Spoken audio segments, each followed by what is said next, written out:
Alright, YouTube, I just made 3 short videos. Well, they weren't that short. 3 videos. But I wasn't satisfied with how they turned out. There was no way to edit them together, or they were just too random to even bother with. Sorry about the shaky camera work. I'm messing with the light. There we go.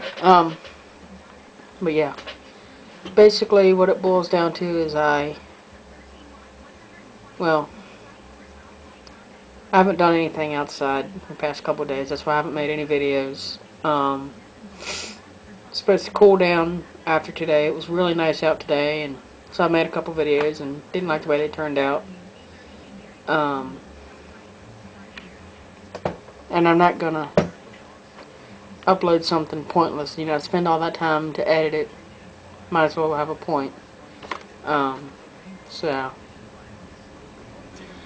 I don't know. So one thing I did mention in those videos that you're not going to see, I'm looking for a project, something to restore, something, you know, something simple, because I don't have that much room in the garage. I don't want something that I've got to tear down, repaint, do, you know, all that other crap. Just something. I'm looking for a riding mower that I can use basically to pull the cart around with, and you know, that way I can leave the deck on mine and not have to take the deck off all the time, because that gets to be a pain by myself, and there's no one around here to help me. So it'd be nice to find a project. I thought I had one the other day, and by the time I got a hold of the people, it was sold, so I wasn't meant to have it. So just kind of a little, I guess this should be could be a little bit of an update. Really not a whole lot going on. I might go out and mess around with the tractor a little bit tomorrow. Take the plastic cover off the engine, see how dirty it is down inside.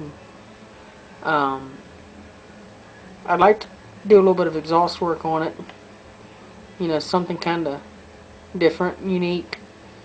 I'm gonna have to see if the exhaust port's threaded, or if I have to have a flange on it or something. I don't know. I might be able to rig something up. So I think being a V-twin, it might sound kind of neat with like motorcycle pipes on it or something. So I don't know. We'll see. As far as anything else, I've gotten a couple more YouTube subscribers the past couple of days. I don't remember your usernames. Once I get up to 25 subscribers, I'll do another shout out video. Because otherwise it won't be worth it. Do one every time I get somebody. That's just pointless. So, oops. But as far as anything else, I don't know. I haven't gotten any questions from anybody. I did notice, I think it was the last video I uploaded, putting the deck on the tractor. Matt, MBWire31, commented that the engine doesn't bog when I kick the deck on. It really never has. I can honestly say, because I had a tractor almost identical to that one a few years ago, or several years ago now. It was a 2000 model, but it looked almost identical, except it was a Statesman. It had a 20 horsepower Briggs & Stratton. Same size deck, same horsepower, identical tractor. And that thing had, you know, I did more pulling with it than I did mowing. And it just had no low end power at all. Whereas the Kohler, hold on a sec. Alright, I'm back. The Kohler, the first couple of years when I got the tractor, I didn't mow with it because where I lived, the yard was too rocky. Um, I used it for hauling firewood and, you know, just doing random yard work. Had a cart behind it all the time. And people always told me that those engines are designed to run wide open and all this other stuff. Well, you know, the yard was so rough, what good would it do to run it wide open? I had to just crawl along anyway. So, it idled, basically idled the first few years I had it. So I guess it's basically brand new. Never overheated.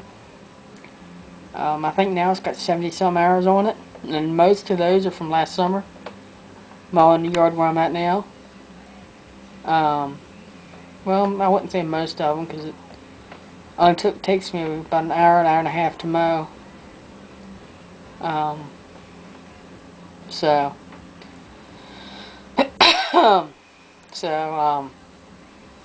but yeah, it runs basically like brand new. Never had a problem with it. Well, I'll take that back. I did have a problem. I'll go into more detail on that either tomorrow or the next time I make a video. Taking the oil filter off when I changed the filter and oil not last summer, but summer before that. I broke 2 oil filter wrenches trying to get that oil filter off of there. It was seized onto the adapter. Like I said, I'll go into more detail on it and show some close-ups of what I'm trying to talk about. There's a threaded piece of pipe that comes out of the block, and I'm trying to remember now. It threads, I forget, I forget exactly how it works now. There's a threaded piece of pipe that comes out of the block and goes into the center of the oil filter. That rod threads into or the pipe threads into the block, and the oil filter threads onto that.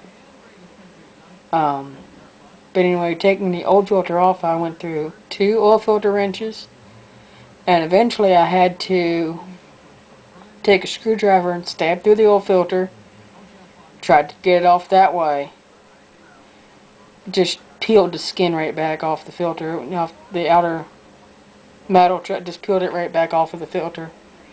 Then all I had left was the top ring where the seal is stuck to the adapter. I tried to use an air chisel, and that just peeled it off. It wouldn't unthread it. So eventually what I did is I took a screwdriver and a sledgehammer and beat it off of there. Of course, I gouged the crap out of the adapter. That was $12. I had to wait a week, or almost 2 weeks, for that to come in.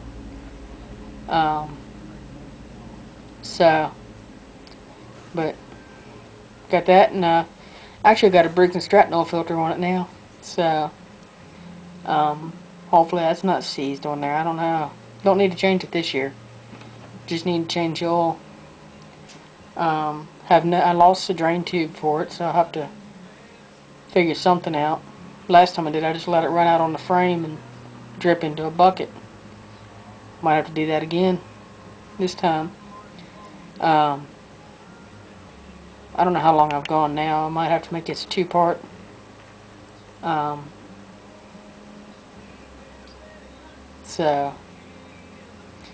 But yeah, I'll go into more detail on that tomorrow. I'm probably over my 10 minutes now.